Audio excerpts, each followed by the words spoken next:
Bonjour à tous, alors aujourd'hui je vous propose un exercice pour travailler le bac en terminale spécialité maths avec un sujet qui vient de 2009, donc c'est Métropole 2009. Deux parties. Une première partie dans laquelle on va redémontrer la relation de Pascal. C'est très bien parce qu'au programme, ça fait partie du programme, il faut savoir la démontrer avec les formules des coefficients binomiaux, avec les fameuses factorielles. Ensuite, une partie B dans laquelle, eh bien, on va étudier un petit peu la notion d'indépendance, d'accord? Donc ça sera la question 1. Et ensuite, on va faire une variable aléatoire, on va déterminer sa loi de probabilité et son espérance. Notre relation de Pascal. Alors, petit rappel, hein, elle sert vraiment beaucoup pour mettre au point ce qu'on appelle le triangle de Pascal. Donc un triangle de Pascal, ici vous avez pour n égale 1, on écrit 1 et 1. Pour n égale 2, on écrit 1, 2, 1. Et ensuite, on complète ça en mettant des 1 en première colonne. Et après, on obtient chacun des nombres en faisant la somme de celui qui est au-dessus et de celui qui est au-dessus à gauche. Donc là, j'aurai 3, vous voyez. 3, ici 1, etc. Donc 3 et 1, 4, 3 et 3, 6. Ouais, et en faisant ça, eh bien on calcule en fait, on peut avoir rapidement les coefficients binomiaux. Chaque ligne correspond à une valeur de n, par exemple ça c'est n égale 4, et chaque colonne une valeur de k. La première colonne c'est k égale 0, puis k égale 1. Ainsi, ce 6 que vous avez là correspondra à, donc c'est la colonne qui correspond à k égale 2, donc c'est 2 parmi 4, qu'on peut calculer évidemment en faisant 4 fois 3 sur 2 fois 1, et vous voyez bien que ça fait bien 6. Voilà, alors on va la démontrer. Hein, vous voyez, mon 6, hein, c'est censé être mon, donc ici, P parmi n, ou K parmi n. Hein. Celui qui est au-dessus, juste au-dessus, donc c'est la ligne d'avant, donc c'est n-1, mais on est toujours dans la même colonne. Et celui qui est au-dessus à gauche, c'est donc la ligne d'avant, mais la valeur de la colonne d'avant, donc c'est 20. Et donc c'est cette relation-là qui permet de remplir comme ça le triangle de Pascal. La démonstration, elle part de quelque chose que vous devez connaître. Alors ici, P parmi n, eh bien c'est n factoriel sur P factoriel n-P factoriel. Et donc on va s'occuper du membre de gauche, le transformer, mettre au même dénominateur, et vous allez voir, ça se fait tout seul, à condition de l'avoir déjà fait une fois ou deux. Donc on va partir de P-1 parmi N-1. Donc, alors je vais déjà l'écrire, puis on mettra tout ensemble après. Donc, d'après la formule, c'est N-1 factoriel sur P-1 factoriel. Et là, je vais faire la différence entre N-1 et P-1. N-1 moins P-1. Alors, je vais aller doucement. Les moins 1 ici, bon, ça je vais s'annuler parce que ça fait moins 1 plus 1. Il me reste N-1 factoriel sur P-1 factoriel. Et là, il se trouve qu'il me reste uniquement n-p factoriel. Pour p parmi n-1, j'obtiens donc n-1 factoriel sur p factoriel fois n-1 moins p factoriel. C'est un petit peu plus simple. Donc ici, rien à dire. Alors je vais juste faire une toute petite modification. Ici, je vais mettre n moins p moins 1. Et maintenant, on va ajouter les deux et mettre au même dénominateur. J'obtiens P-1 parmi n-1 plus P parmi n-1 est donc égal à tout ça. Alors, il faut bien sûr regarder les dénominateurs. Alors, n-p factoriel, je vais le transformer. n-p factoriel, c'est donc n-p fois n-p moins 1, etc. jusqu'à le produit donc de tous les entiers de 1 jusqu'à n-p. Il se trouve que là, eh bien, vous avez tous les entiers de 1 à n-p-1, donc ça, c'est n-p-1 factoriel. Donc ici, c'est un peu l'astuce. Je remplace n-p factoriel par n-p-1 factoriel, multiplié par n-p. Je vais le mettre derrière. Voilà. Plus mon deuxième ici, n-1 factoriel. Pour l'instant, le numérateur est le même. Là, j'ai p factoriel. Alors, p factoriel, je vais faire la même chose. Je vais le décomposer. P factoriel, c'est donc p fois p moins 1, etc. jusqu'à 1. On trouve ici p moins 1 factoriel. Donc, j'écris ça. C'est donc P fois P-1 factoriel fois N-P-1 factoriel. Et maintenant, on va regarder quel est le dénominateur commun de tout ça. Eh bien, vous pouvez remarquer, on a P-1 factoriel, on a N-P-1 factoriel. Là, vous avez N-P que vous n'avez pas là. Et là, vous avez un P ici que vous n'avez pas dans celui-là. Alors, c'est simple, je vais rajouter ici le P qui manque. Donc, je multiplie le premier par P. Et là, je vais multiplier par N-P. Donc, ici, je fais fois N-P. Ce qui fait que j'ai donc rajouté en bas un facteur P et un facteur N-P. Donc, en bas, on va s'occuper de ça tout de suite. J'ai P fois P-1 factoriel, ça me donne donc P factoriel. Et j'ai N-P-1 factoriel fois N-P, qui est donc N-P factoriel. En haut, qu'est-ce que j'ai? Alors, j'aurai donc P fois N-1 factoriel plus N-P fois N-1 factoriel. Je factorise, vous voyez, par N-1 factoriel. Qu'est-ce que j'obtiens? Alors, je vais le mettre devant. Par contre, si on le met devant, on met des parenthèses. P plus N-P. P plus N-P. Les deux P s'annulent. Il me reste N. Il me reste donc en haut N fois N-1 factoriel. Ce qui est en fait N factoriel. Sur P factoriel. N-P factoriel. Et vous reconnaissez ici P parmi N. Donc effectivement, on a bien cette somme qui vaut P parmi N. Alors tout ce qu'on fait, évidemment, à chaque fois, quand je transforme, je fais apparaître P-1, il faut absolument, quand on fait ça, à cet endroit-là, que P soit supérieur ou égal à 1. Et quand je fais pareil de l'autre côté, je fais apparaître, donc j'utilise un N-1, il faut donc que ici, N soit supérieur ou égal à 1. Donc on doit bien avoir ici 1 plus petit que P, plus petit que N. Alors P, bien sûr, est toujours plus petit que N pour pouvoir considérer P sachant P parmi N. D'accord? Donc voilà notre démonstration de la relation de Pascal. Partie B maintenant. Un sac contient 10 jetons. Donc je vais faire une sorte de sac. Voilà. 10 jetons. Indiscernable au toucher. J'ai 7 jetons blancs. Tous numérotés. Donc de 1 à 7. Et 3 jetons noirs. Tous numérotés de 1 à 3. Et on tire simultanément 2 jetons de ce sac. Donc là, on va vraiment garder cette simultanéité. On prend 2 jetons parmi les 10. La première question. L'événement A, obtenir 2 jetons blancs. Alors, si on garde vraiment cette simultanéité, on va utiliser des combinaisons. Donc, pour ça, première méthode, méthode 1, on va considérer donc vraiment la simultanéité. Donc, je mets le mot simultanément. Et donc là, je vais prendre combien j'ai de tirages au total. Tirage, donc nombre de tirages total. Donc tirage totaux, j'en ai combien? Je tire donc 2 jetons parmi 10. Donc ça veut dire que j'en ai 2 parmi 10. 2 parmi 10, je sais calculer ça, c'est les deux plus grands, donc 10 fois 9 sur 2 fois 1, ce qui fait 90 sur 2, qui fait 45. J'ai 45 tirages au total. Des tirages maintenant qui m'intéressent ici, tirage avec 2 blancs. Eh bien, je prends donc 2 jetons parmi les blancs. Il y en a 7 parmi les 7 blancs. Donc, c'est 2 parmi 7. 2 parmi 7, 7 fois 6 sur 2 fois 1. 7 fois 6, 42 sur 2, ça me fait 21. Autrement dit, tout ça, bien sûr, je ne répète pas, mais parce que les jetons sont indiscernables au toucher. Il y a équiprobabilité. Donc, la probabilité de l'événement qui s'appelle A, c'est donc 21 sur 45. On simplifie par 3. Ça fait 7 sur 15. Donc ça, c'est une méthode qui utilise vraiment à fond les combinaisons et la simultanéité de notre prélèvement. La méthode 2, c'est plutôt successivement. On va considérer qu'on prend un jeton, puis un deuxième. Évidemment, on prend sans remise. Donc là, on va faire un petit arbre.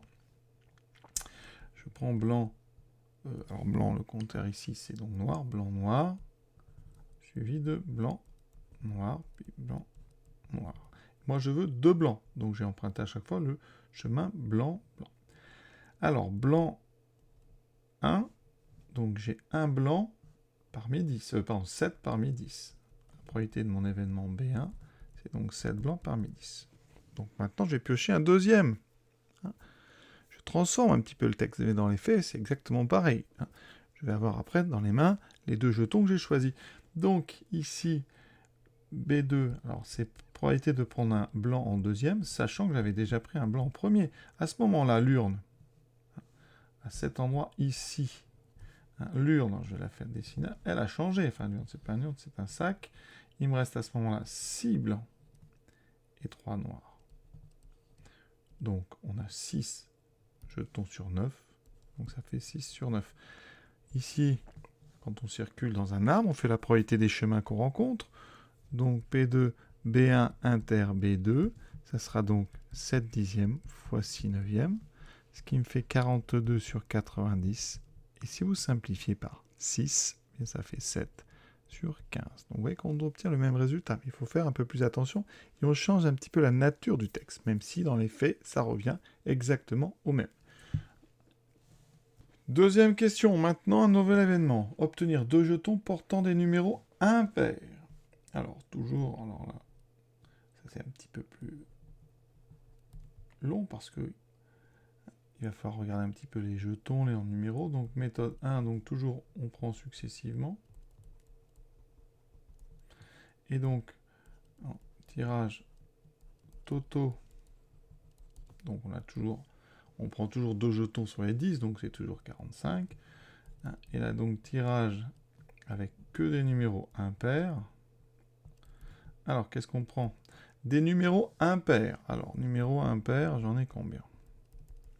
Donc dans les blancs, j'ai 1, 3, 5, 7.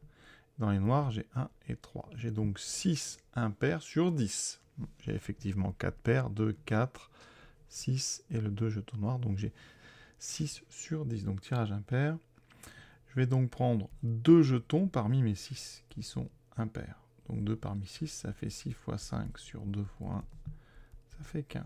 Donc probabilité de l'événement B, en respectant vraiment la simultanéité, c'est donc 15 sur 45. Je divise par 5, ça fait 3. 45, ça fait 9. Et donc ça fait, pardon, 1 tiers. Hein. Ça fait, oui, 45, c'est 3 fois 15. Avec la méthode, donc, successivement, hein, on va donc s'intéresser à impair et pair. D'accord? Impair, pair. Donc moi, je veux 2 impairs consécutivement. Alors, des impairs, au départ, je vous ai dit, il y en a 6 sur 10. Donc là, j'ai 6 sur 10. Et j'arrive à cet endroit ici. Hein. Là, l'urne, hein, on n'a plus que 5 impairs et toujours 4 paires. Donc la probabilité de reprendre un autre impair, ça sera de 5 sur 9. Conclusion, la probabilité d'avoir donc 2 impairs, ça sera donc le produit 6 sur 10 fois 5 sur 9, qui me fait 5 fois 6, 30 sur 90. Effectivement, on trouve un tiers. Question suivante, les événements A et B sont-ils indépendants? Alors, indépendant, ça veut dire que la probabilité de A inter B, c'est P de A fois P de B. Donc, on va l'écrire A et B indépendants. Ça équivaut à P de A inter B égale P de A fois P de B. Donc ici, on a P de A, on a P de B. C'est ce qu'on vient de calculer dans les questions A et B. Maintenant, A inter B. Alors, on va déjà définir ce que c'est que A inter B. A, c'est obtenir 2 jetons blancs. B, c'est obtenir 2 jetons portant des numéros impairs. Donc A inter B, il faut les deux conditions. C'est donc obtenir 2 jetons blancs et portant des numéros impairs. Oh, impair. Alors on va calculer exactement comme on a fait le reste. Donc au total, on a 45 tirages, ça n'a pas changé. Nous, on prend 2 jetons parmi les blancs portant des numéros impairs. Alors des jetons blancs portant les numéros impairs, on en a combien? On a donc le 1 blanc, le 3 blanc, le 5 blanc et le 7 blanc. On a donc 4 jetons blancs impairs. Et donc, je vais en prendre 2 parmi ces 4. D'accord? Donc, 2 parmi 4. On sait que ça fait 4 fois 3 sur 2. Normalement, vous le connaissez par cœur. Ça fait 6. Donc, c'est 6 tirages qui contiennent exclusivement des blancs avec des numéros impairs. Conclusion, la probabilité donc de cet événement, qui est A inter B, c'est donc 6 tirages sur les 45. On simplifie par 3, ça me fait 2 sur 15. Et maintenant, on va vérifier si on a bien P de A inter B est égal à P de A fois P de B. 6 fois P de B. Si c'est vrai, c'est indépendant, sinon ils ne sont pas indépendants. On va donc calculer à côté P de A fois P de B. P de A, c'est 7 quinzièmes. P de B, c'est 1 tiers. On obtient donc 7 sur 45. 7 sur 45, eh bien, ça n'est pas 6 sur 45, donc c'est différent de P de A inter B. Conclusion, A et B ne sont pas indépendants. Deuxième question, soit x, la variable aléatoire prenant pour valeur le nombre de jetons blancs obtenus. Donc x, c'est un nombre de jetons blancs. Alors, on a notre sac avec 7 jetons blancs, 3 jetons noirs. On va en prendre 2 simultanément. Donc, on va prendre probabilité déjà d'avoir donc aucun jeton blanc. Alors, je vous rappelle que on a 45 tirages au total. Entre parenthèses, hein, c'était 2 jetons parmi 10. Aucun blanc. Je vais donc prendre mes 2 jetons parmi les noirs. Donc, on a 2 parmi les 3 noirs. 2 jetons parmi les 3 noirs. Alors, 2 parmi 3, on sait que c'est 1 parmi 3. D'accord ? Parce que 1 et 2, ils sont complémentaires par rapport à 3. Et 1 parmi 3, ben, vous savez que ça fait 3. Conclusion. Probabilité d'aucun blanc, ça veut dire que dans ce cas-là, x vaut 0. Eh bien, c'est donc 3 sur 45. 3 sur 45, ça fait 1 sur 15. Vous voyez qu'on utilise vraiment beaucoup ici les combinaisons. Alors, un blanc. Et il nous reste à faire 2 blancs. Alors, 2 blancs, on l'a fait avant dans le sujet. Donc, on va le retrouver. Alors, je vais tout refaire. Comme ça, ça réentraîne. Hein. Mais 2 blancs, on l'a déjà fait. Donc, un blanc, deux façons d'obtenir. Soit vous faites 2 blancs. Donc, je vais le refaire rapidement. Donc, 2 blancs, je prends mes 2 blancs parmi les 7 jetons. Donc, 2 parmi 7. 2 parmi 7, c'est donc 7 fois 6 sur 2 fois 1. Ce qui fait 6 fois 7, 42 sur 2, ça fait 21. D'accord ? Donc, on a 21 sur 45 d'avoir x égale 2. Probabilité, donc 21 sur 45. On simplifie par 3. 7 sur 15. Alors, pour avoir un blanc, on a une première méthode qui consiste à utiliser les deux résultats qu'on vient de trouver et de voir ce qui manque. Alors, x égale 0, c'est 1 quinzième, 7 quinzième, j'ai déjà 8 quinzième. Il me manque donc ici 7 quinzième. On vérifie. Un jeton blanc. Je prends donc un premier jeton qui sera blanc. Donc, je le choisis parmi les 7 blancs, donc 1 parmi 7. Et ensuite, je choisis le deuxième, parmi les noirs. Donc. Et je fais le produit. J'ai donc 3 fois 7, 21 tirages qui contiennent un blanc et un noir.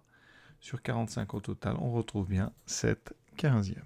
Pour présenter cette loi de probabilité, on met en général ça dans un tableau.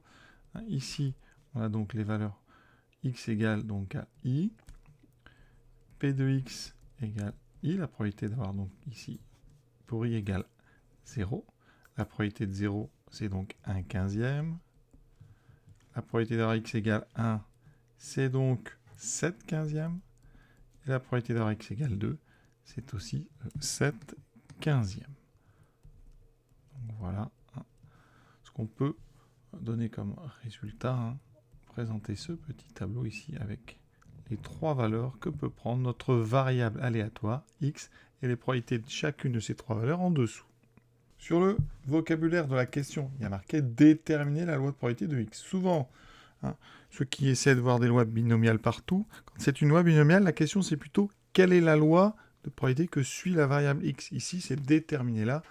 Donc, on sent qu'il y a une petite différence et c'est dans ces cas-là qu'on a en fait un tableau à remplir avec toutes les différentes probabilités liées à l'exercice. Pour ceux qui ont un petit peu de mal avec les dénombrements, dans ce genre d'exemple, avec 2 étapes, on peut faire avec un arbre en considérant que simultanément, ça peut être traduit physiquement par des successivement sans remise. Donc ici, on va prendre un premier jeton, donc qui va être blanc où il va être noir. Et donc là, on a 7 sur 10. Ici, 3 sur 10. Et par contre, ici, si on a pris un blanc au premier coup, on n'a plus que 6 blancs dans le sac et 9 jetons. Et si on a pris un noir, on n'a plus que... On a toujours 7 blancs, mais on n'a plus que 9 jetons. On n'a plus que 2 noirs sur 9 jetons. Et ici, vous voyez, le premier chemin BB, c'est donc un chemin blanc-blanc. Là, c'est là qu'on trouve donc la probabilité de x égale 2. 7 dixièmes fois 6 neuvièmes, 42 sur 90. Sinon, ici, on simplifie tout de suite par 2 et ensuite par 3, ce qui fait 7 quinzièmes. Bien sûr, on retrouve les mêmes résultats. Si je veux P de x égale 0, c'est le chemin du bas. 3 dixièmes fois 2 neuvièmes. On simplifie ici. Ici par 3, il me reste 1 quinzième. Vous voyez, c'est ce qu'on avait trouvé. Et après, les deux autres chemins, donc on va calculer leur probabilité, même avec des noms. Le premier, c'est probabilité d'avoir une boule en premier, suivie d'une noire en deuxième, enfin d'une boule d'un jeton plutôt. Là, je trouve 7 dixièmes fois 3 neuvièmes. On simplifie par 3, ça fait 7 sur 30. Maintenant, le deuxième chemin qui mène à une seule boule blanche, c'est une noire en premier et une boule blanche en deuxième. J'ai donc 3 dixièmes fois 7 neuvièmes. Ce sont les mêmes nombres. Donc j'obtiens aussi 7 trentièmes. Et quand je réunis les deux, j'obtiens la probabilité que x est égal à 1. Que x soit égal à 1, donc ça fait 14 sur 30. Et on retrouve 7 sur 15. Donc voilà, vous voyez, on peut comme ça, simultanément le traduire physiquement par de la successivité, si on peut dire ça. Et on s'en sort assez bien s'il y a peu d'étapes. 2 étapes, ça passe. Alors s'il y a 10 étapes, là, ça devient impossible de s'en sortir. Si on prend 15 jetons, vous n'allez pas faire un arbre avec 15 étapes. On ne s'en sortira pas. Il vaut mieux utiliser vraiment les combinaisons. Dernière question, très rapide. Calcule l'espérance mathématique de x. Alors on a la loi de probabilité. Si on veut l'espérance, eh bien ici, la formule, je vous la donne, c'est la somme des P de x égale i fois donc la valeur donc i. Si on note, plutôt que de noter P de x égale xi, si là on note chacune des probabilités P1, enfin P0, P1, P2, on obtient une formule un petit peu plus courte, c'est la somme des PI fois i. D'accord? Et ici, i va de 0 à 2. Autrement dit, c'est une... Ce qui donne 1 quinzième fois 0, donc 0, plus 7 quinzièmes fois 1, plus 7 quinzièmes fois 2. On laisse tout sur 15. 7 plus 14, on trouve une espérance mathématique de 21 sur 15. Donc en moyenne, on peut dire qu'on aura 21 sur 15 jetons blancs dans notre tirage. Voilà, l'exercice est terminé. Je vous souhaite une bonne fin de journée. À très bientôt.